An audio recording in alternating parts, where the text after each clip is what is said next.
વાત કરીએ તો આજના મોડર્ન ગુજરાતમાં અત્યારે ગામડાઓમાં હજી સુધી સરકારની પૂરતી સુવિધાઓ, પૂરતા લાભો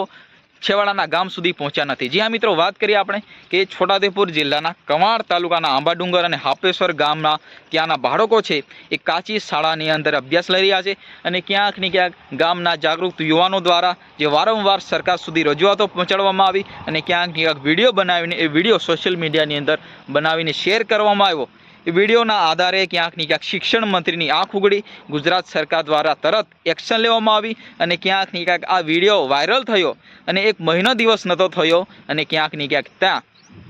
પાકી શાળા તો મળી નથી, પરંતુ ચાલુ સરકારની જે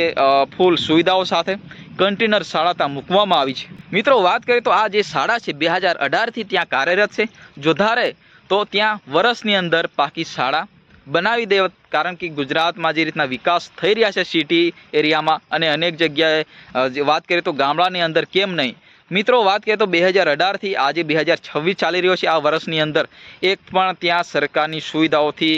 કોઈ પણ લાભો ત્યાં પહોંચ્યા નથી અને કોઈ પણ અધિકારી ત્યાં મુલાકાત લેવા ગયા નથી, કારણ કે ટીડીઓ ડીડીઓનો ત્યાં હક છે કે ભાઈ પોતાના જિલ્લાની અંદર કોઈ પણ સરકારની સુવિધાઓ પહોંચે અને છેવાડા ગામ સુધી જે લાભો પહોંચે, પરંતુ જે રીતના સરકારની સુવિધાઓ ત્યાં પહોંચી નથી, પરંતુ જે રીતના ગામના જાગૃત યુવાનો દ્વારા જે એક્શન લેવામાં આવી અને ક્યાંક ને ક્યાંક સરકારને ક્યાંક ને ક્યાંક પોતાની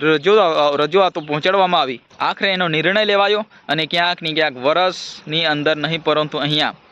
મહિનાની અંદર ત્યાં કન્ટેનર શાળા મૂકી દેવામાં આવી। જ્યાં મિત્રો રાજ્યના શિક્ષણ મંત્રી રીવાબા જાડેજા એમના કાફલા સાથે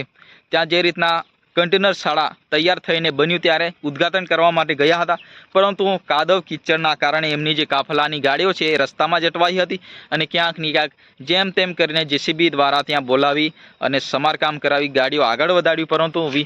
જે રીતના વાત કરીએ તો રીવાબા જાડેજાનું નિવેદન આવ્યું હતું કોઈ મને એવું હતું કે કદાચ ખાડા ખબડા કે એવો રોડ હશે કે જ્યાં પહોંચવા માટે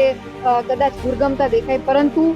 ટ્રાઇબલ એરિયામાં ને જે બે ગામમાં અમે કન્ટેનર સ્કૂલ ઓપન કરી ત્યાં ખૂબ સરસ રીતે સુચારુ રૂપે વ્યવસ્થા જે છે એ જળવાઈ રહી છે। એના માટે હું જિલ્લા વહીવટી પ્રશાસનને ખૂબ હૃદયપૂર્વકનો આભાર માનું છું।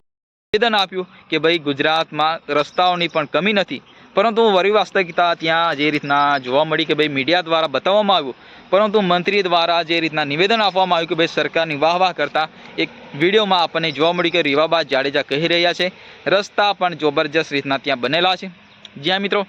અહીંયા આપણે સરકારનો વિરોધ કરતા નથી, આપણે તો વિકાસ જોઈએ છે। ગામડાની અંદર જે રીતના આદિવાસી વિસ્તારની અંદર જે તકલીફો પડી રહી છે, આપણે વિકાસથી વાંધો નથી, પરંતુ જે રીતના વિકાસના નામે અંધાધૂર જે રીતના ભાષણો આપવામાં આવે છે એનાથી આપણને તકલીફ છે, કારણ કે આદિવાસી વિસ્તારમાં હજી સુધી સરકારની સુવિધાઓ પહોંચી નથી। આ તો હજી એક જ જે આપણને મામલો સામે આવ્યો, એવા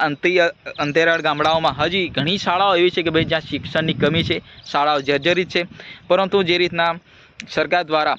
આ સુવિધાઓ આપવામાં આવે એ આપણી જે રીતના માંગ રહે છે। જ્યાં મિત્રો તમને વિડીયો પસંદ આવે તો વિડીયોને લાઇક કરો, ચેનલને સબસ્ક્રાઈબ કરો, વધુ શેર કરો। ફરી મળીએ નેક્સ્ટ વિડીયોમાં। જય હિન્દ, વંદે માતરમ।